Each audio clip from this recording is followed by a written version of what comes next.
India's number 1 varicose veins hospitals ఐబీసీను సంప్రదించండి. మీ నొప్పి లేని ప్రయాణాన్ని ప్రారంభించండి. వాగర్థావివ సంపృక్తౌ వాగర్థ ప్రతిపత్తయే జగతః పితరౌ వందే పార్వతీ పరమేశ్వరౌ. ఆదిత్యాయ చ సోమాయ మంగళాయ బుధాయ చ గురుశుక్ర శనిభ్యశ్చరాహవే కేతవే నమః.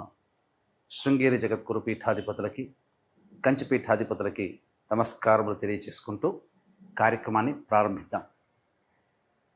వీక్షించేటువంటి ప్రేక్షకుల్లో చాలామంది గత కొన్ని నెలలుగా ఈ పక్ష ఫలాల గురించి మనం తెలియచేస్తున్నాం. రాశి ఫలాలు చాలామంది ఎంతోమంది ఆదరిస్తున్నారు. వాళ్ళ నిజ జీవితంలో చాలామంది నిజంగా జరుగుతున్నాయండి, మీరు చెప్పినట్టే జరుగుతున్నాయి, ఏ రోజుకు ఆ రోజుకి సంబంధించినటువంటి ఖర్చు కానీ ఆదాయం కానీ అలాగే ఉంటుంది, ఇక మానసికమైనటువంటి ఒత్తిళ్లు కూడా చెప్పినటువంటి రోజుల్లో ఉంటున్నాయి అని చెప్తున్నారు. కానీ కొంతమంది మాకు ఇవేవి జరగట్లేవు ఎందుకని అని చెప్పి అడుగుతున్నారు. అయితే ఇక్కడ క్లారిటీ మీకు ఒకటి తెలియచేస్తాను. ముఖ్యంగా పేరును బట్టి కాకుండా జన్మ నక్షత్రము ఉండి జన్మ రాశి గనక ఉన్నటువంటి వాళ్ళు ఖచ్చితంగా ఆ రాశే చూసుకోవాలి. అది ఒకటి పాయింట్ గుర్తుపెట్టుకోవాలి. ఇక రెండో పాయింట్, చాలామంది ఈ జొడాయిక్ సైన్ సన్ ప్రకారం కనుక రవి ప్రకారం సూచించబడినటువంటిది. అంటే ఏంటి, జూలై 23 నుంచి ఆగస్టు 23 వరకు సింహరాశికి సంబంధించినటువంటి వాళ్ళు. ఈ జూలై 23 నుంచి ఆగస్టు 23 మధ్యలో పుట్టిన వాళ్ళు సింహరాశి చూసుకుంటున్నారు. అది తప్పు. మీరు పుట్టిన డేటు, టైము, ప్లేస్ను బట్టి మీకంటూ ఒక నక్షత్రము, ఒక రాశి ఉంటుంది. ఆ రాశి మాత్రమే చూసుకోవాలి. అయితే కొంతమంది మరి మాకు నక్షత్రాలు రాశులు లేవండి, మరి ఏంటి అన్నప్పుడు నామ నక్షత్రాన్ని బట్టి చూసుకోవాలి. అయితే ఇక్కడ కూడా చాలామంది పొరబడుతున్నటువంటి విషయం ఏంటంటే, ఉదాహరణకి లక్ష్మి అనే అమ్మాయి ఉంది. ఆ అమ్మాయి చూచే చోళ కాబట్టి లక్ష్మి అని అంటే అశ్విని నక్షత్రంగా భావించుకొని మేషరాశిగా భావించుకొని మేషరాశి ఫలాలు చూస్తున్నారు. కానీ ఆ లక్ష్మి అనే అమ్మాయికి తెలుసు తాను కన్యారాశిలో పుట్టాను అని చెప్పి. కన్యారాశి చూడకుండా నామనక్షత్రమైనటువంటి అశ్విని నక్షత్రం సూచించే లక్ష్మి అనే పేరుని సూచించే మేషరాశిని చూసుకోవడం వల్ల ఆ అమ్మాయికి ఫలితాలు తారుమారవుతాయి. కాబట్టి ఏతావాత చెప్పొచ్చేది ఏమిటంటే, కంక్లూజన్ ఒకే మాటలో చెప్పాలంటే, మీకు జన్మ నక్షత్రము ప్రకారము జన్మ రాశి ఉంటుంది. ఆ రాశిని బట్టే చూడాలి తప్ప సన్ జొడాయిక్ సైన్ అనగా ఈ మంత్లో పుట్టిన వాళ్ళు ఈ రాశి అని చెప్పుకుంటారు కదా, అది తప్పు. అది ఫాలో కాకూడదు. అలాగే మీకు జన్మ నక్షత్రము జన్మ రాశి తెలియకపోతేనే అప్పుడు నామ నక్షత్రాన్ని బట్టి చూసుకోవాలి. ఇది క్లారిటీగా అందరూ గమనించగల ప్రార్థన. అప్పుడే ఇప్పుడు నేను చెప్పబోయే ప్రతి పక్ష ఫలాలు చెప్పబోయే ఫలితాలు మీకు దాదాపుగా 90% మీకు సూట్ అవుతాయని చెప్పవచ్చు. ఇక గమనించుకున్నట్లయితే 12 రాశులకి సంబంధించినటువంటి ఫలితాలు మనం తెలుసుకునే ముందు ఈ యొక్క జూన్ 1వ తారీఖు నుంచి 15వ తారీఖు వరకు గ్రహ సంచారం ఏ విధంగా ఉందో తెలుసుకుందాం. యాజ్ యూజువల్గా శని మీనరాశిలో, రాహు కుంభరాశిలో, కేతు సింహరాశిలో, అలాగే శుక్రుడు మేషరాశిలో మరియు వృషభ రాశిలో రవి సంచారము, 6వ తారీఖు వరకు బుధుడు వృషభ రాశిలో, 7వ తారీఖు నుంచి బుధుడు మిథున రాశిలో, అలాగే గురువు మిథున రాశిలో, కుజుడు 6వ తారీఖు వరకు కర్కాటక రాశిలో, తదనంతరం 7వ తారీఖు నుంచి కుజుడు సింహరాశిలో మరియు కేతు కూడా సింహరాశిలోనే సంచారం చేస్తున్నాడు. కాబట్టి దీన్ని బట్టి ఫలితాలు ఆయా రాశుల వారికి ఏ విధంగా ఉండబోతుందో మనం తెలుసుకునే ప్రయత్నం చేద్దాం. ద్వాదశ రాశులలో భాగంగా జూన్ 1వ తారీఖు నుంచి 15వ తారీఖు వరకు 10వ రాశి అయినటువంటి మకర రాశిలో జన్మించినటువంటి వారికి ఏ విధంగా ఉండబోతుందో తెలుసుకునే ప్రయత్నం చేద్దాం. రాశి నుంచి 2వ స్థానంలో రాహువు మరియు 8వ స్థానంలో కేతు. ఈ గ్రహ ప్రభావం వలన అనవసరమైనటువంటి విషయాల్లో తలదూర్చడం, తద్వారా ధన నష్టం జరగడం, ఆరోగ్యపరంగా కూడాను శ్రద్ధ వహించాల్సినటువంటి పరిస్థితి రావడం అనేటువంటివి జరుగుతాయి. కాబట్టి జాగ్రత్తలు పాటించండి. చిక్కులు కొని తెచ్చుకుంటారు ఈ రాహుకేతుల యొక్క గ్రహ సంచార ప్రభావం వలన. ఇక 3వ స్థానంలోగా మీనరాశిలో శని సంచారము ఈ మకర రాశి వారికి అన్ని విషయాలలో అన్ని విధాలుగా విజయాన్ని పొందే అవకాశం గోచరమవుతుంది. ముఖ్యంగా నూతన వ్యక్తులు పరిచయం అవుతారు, తద్వారా మీకు మంచి జరుగుతుంది. సహాయ సహకారాలు పొందడం ద్వారా మీ పనులని చక్కబెట్టుకుంటారని చెప్పవచ్చు. ఇక ఈ సంబంధించినటువంటి మేషరాశిలో శుక్రగ్రహ సంచార ప్రభావం మీకు మంచి జరుగుతుంది. ముఖ్యంగా ఇంట్లో విలువైనటువంటి వస్తువులు మీ ఇంట్లోకి చేరుతాయి, ఆనందంగా ఉంటారు.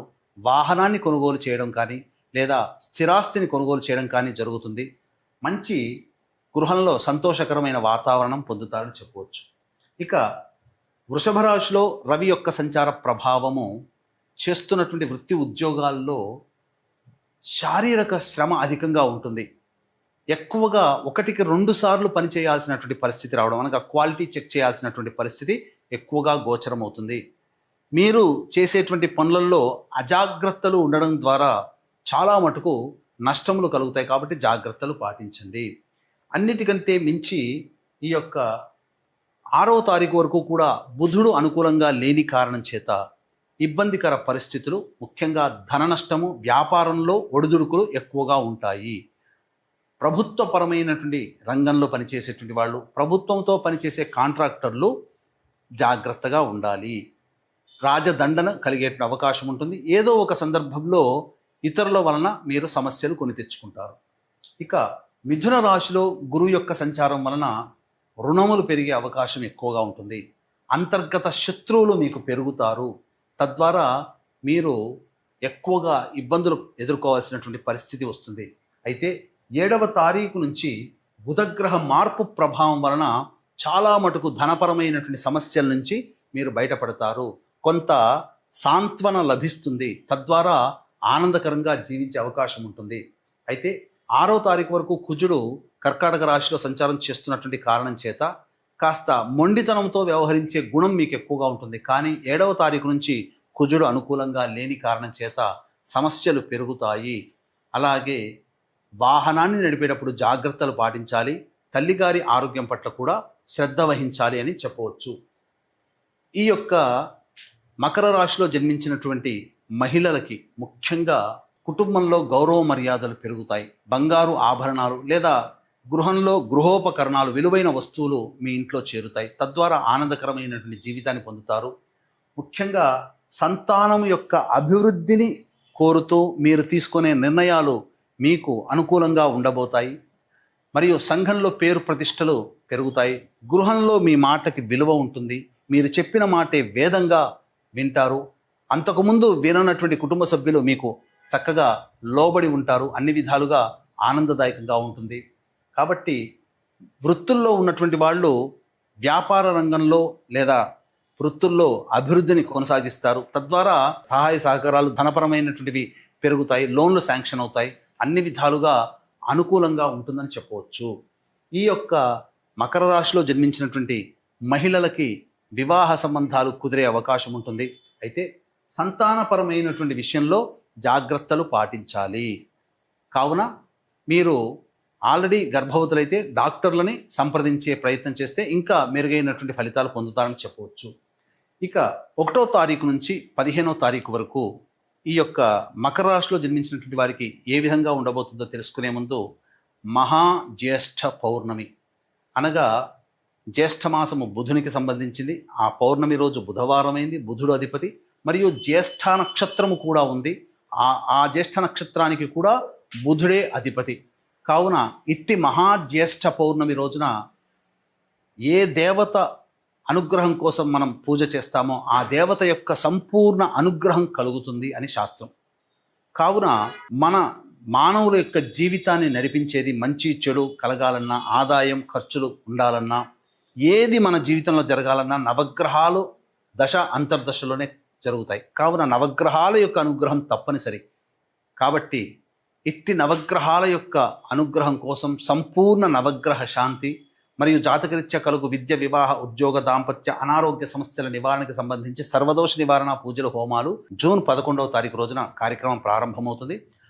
అవకాశం ఉన్న వాళ్ళు ఈ కార్యక్రమం తదనంతరం కాంటాక్ట్ చేసి పూర్తి వివరాలు తెలుసుకోవచ్చు. అలాగే 8 గంటల లోపల ఆ జూన్ 11వ తారీఖు రోజున మీరు నమోదు చేసుకునే ప్రయత్నం చేయండి. ఇక వివరాల్లోకి వెళ్ళినట్లయితే 1వ తారీఖు రోజున ఆనందకరమైనటువంటి జీవితాన్ని పొందుతారు. సంతోషకరమైనటువంటి వార్త వింటారు. కుటుంబ సభ్యులతో ఆనందంగా గడుపుతారు. రాని బాకీలు వసూలవుతాయి. నిరుద్యోగస్తులకి ఉద్యోగం లభించే అవకాశం ఉంటుంది.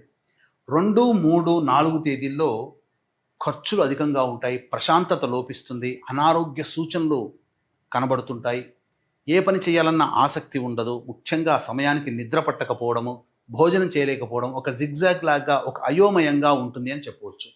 ఇక 5, 6 తారీఖుల్లో చూసుకుంటే సంతానం మూలకంగా ఖర్చులు విభేదాలు పెరుగుతాయి, వృధా కాలయాపన జరుగుతుంది, ఆస్తికి సంబంధించినటువంటి గొడవల్లో ఉంటాయని చెప్పవచ్చు.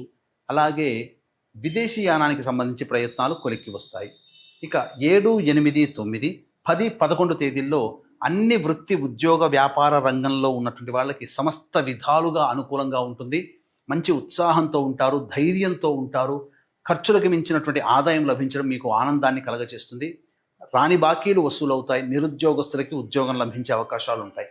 12, 13, 14 తేదీల్లో ఖర్చులు అధికంగా ఉంటాయి, మానసికమైనటువంటి ప్రశాంతత లోపిస్తుంది, ఏ పని చేయాలన్న ఆసక్తి ఉండదు, ప్రధానంగా చెప్పుకోవాలంటే బద్ధకంతో కూడుకున్నటువంటి జీవన విధానం అనేటువంటిది ఉంటుంది.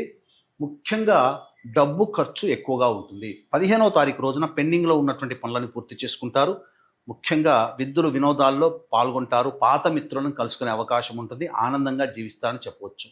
ఇప్పుడు చెప్పబడినటువంటివన్నీ కూడాను మీ యొక్క దైనందిన కార్యక్రమంలో జరిగే మంచి చెడు ఆదాయము ఖర్చుల గురించి. ఇంకా డీప్గా మీ యొక్క జన్మ జాతకం విషయాల గురించి తెలుసుకోవాలి అని అంటే దగ్గరలోని మంచి ఉపాసనా పరులైనటువంటి జ్యోతిష్యుని సంప్రదించి వారి సలహాలు సూచనలు పాటించినట్లయితే మరింత మెరుగైనటువంటి జీవితాన్ని పొందుతారని తెలియచేయవచ్చు. అలాగే మహాజ్యేష్ఠ పౌర్ణమి రోజున ఏ దేవత ఉపాసన చేస్తే ఆ దేవత అనుగ్రహం కలుగుతుంది కాబట్టి ఆ రోజున మన పీఠం ఆధ్వర్యంలో జూన్ 11వ తారీఖు రోజున సంపూర్ణ నవగ్రహ శాంతి మరియు సర్వదోష నివారణ పూజలు హోమాలు జరిపించి శక్తిపాతం చేయబడినటువంటి కరుంగలి మాలని మీకు అందించడం జరుగుతుంది. అవకాశం ఉన్నవాళ్ళు కార్యక్రమ తదనంతరం కాంటాక్ట్ చేసి పూర్తి వివరాలు తెలుసుకోవచ్చు. సర్వం శ్రీ ఉమామహేశ్వర పరబ్రహ్మార్పణమస్తు.